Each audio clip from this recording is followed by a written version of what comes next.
Hello guys, আসসালামু আলাইকুম। আপনারা জানেন এর আগে আমি একটা ভিডিও করছিলাম এনাদের জন্য, মুরব্বির চোখের চিকিৎসার জন্য। ওনার জন্য এক প্রবাসী ভাই সিঙ্গাপুরে থাকে, উনি টাকা পাঠাইছে। টাকাটা যেমন পাঠাইছে তেমনই আছে আমার কাছে। যে টাকা কত পাঠাইছে আমি বললাম না, উনি নিষেধ করছে আমারে বলতে। আহ, এখানে যাই হোক, যেই টাকাটা পাঠাইছে আমি এখন ওনার হাতে তুলে দেব। আপনি চোখের চিকিৎসা কবে যাবেন করতে? হ্যাঁ, কদিন পরে আমার ভাই আমার ফোন করতো না। হ্যাঁ, পরে তখন হ্যাঁ, তাই হ্যাঁ, হ্যাঁ, আসলে উনি কথা বলতে পারছে না, আমি একটু হচ্ছে দাদির সঙ্গে কথা বলবো, তার ওয়াইফের সঙ্গে। কেমন আছেন আপনি? ভালোই আছি। ভালোই আছেন? ভালোই আছি। আপনার যে এই যে চিকিৎসার জন্য টাকাটা পাঠাইছে, আপনি খুশি তো? খুশি, আমি খুশি, খুব খুশি। আমি খুব খুশি কি আমি হ্যাঁ, আর চিন্তা করতেছি ভাই, আমি হ্যাঁ, খুব খুশি। আমার দুই লোক কি অসহায় অসহায় মানুষ তো হ্যাঁ, দেখেন। হ্যাঁ। হ্যাঁ, খুশি, আমি খুব খুশি। আমাদের দাদা এই ভাই আমাকে যে করে দিয়েছে তাই তো আমার খুশি এখানে।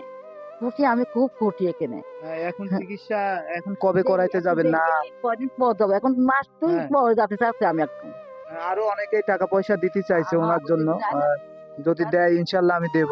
যদি দেয় তো আবার দিন পরে ওই কটা টাকা তো আমার চোখরা হচ্ছে না। হ্যাঁ, কাটলে 10,000 20,000 টাকা হাতে যাচ্ছে তার হ্যাঁ, চোখ কাটে। 20,000 কমে তো যাওয়া যাচ্ছে না। এটা না আমার চোখটা কিছু নেই, দেখেন হ্যাঁ, চোখ নেই। আমরা মুড়ি ধুয়ে খাই, এখন মুড়ি ধুয়ে আইনি স্নান করিনি, এখনো খাইনি। হ্যাঁ। তাতে তাতে তো করছি। আপনি যেটি ভালো লাগে সেটি করেন।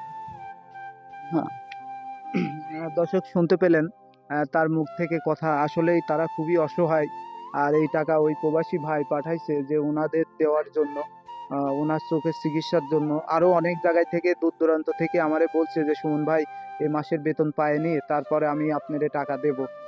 আসলে যে যাই, আপনারা যদি ওই যে মুরব্বীরা বলে না, 10-এর লাঠি 1-এর বোঝা, গুছাইতে গুছাইতেই একটা বোঝা হয়ে যায়। আপনারা যদি এভাবে দেন, আমি কিন্তু আরো অসহায় মানুষের পাশে দাঁড়াইতে পারবো। তাই তো আহ, অসহায়, এ তো কিছু নাই। আমার তো অসহায়, আমার একটা খাবার পাল কামাইয়ের জন্য কিছু নেই। আমার পায়ের খাটি খাই মুড়ি ধুয়ে কেউ নেই মুড়ি, 10টা মুড়ি ধুয়ে আইলাম। হ্যাঁ, এটা মুড়ির দাম 10 টাকা করে। 10টা মুড়ি দিয়ে হয় কোনোদিন তাই পেট্রোল না, সংসার চলে। আজকে খাওয়া কোনোদিন দাওয়া না। করেছেন সকালে? আজ খাওয়া দাওয়া কিছু খাইনি। আসতেছি আজ, এখন দেখুন যেটা হয় সেটা করবো। তাই হ্যাঁ, এখন খাইনি, কিছু খাইনি। দাদার হাতে আমি টাকাটা তুলে দেবো, তার হাতে। আহ, দাদার হাতে আমি দিয়ে দিলাম। দাদার হাতে আমি দিলাম। আহ, আপনারা যদি তাকে সহযোগিতা করতে চান, অবশ্যই আমাকে জানাবেন। আর আমার মোবাইল নাম্বারটা দেওয়া থাকবে। ঠিক আছে, সবাই ভালো থাকবেন।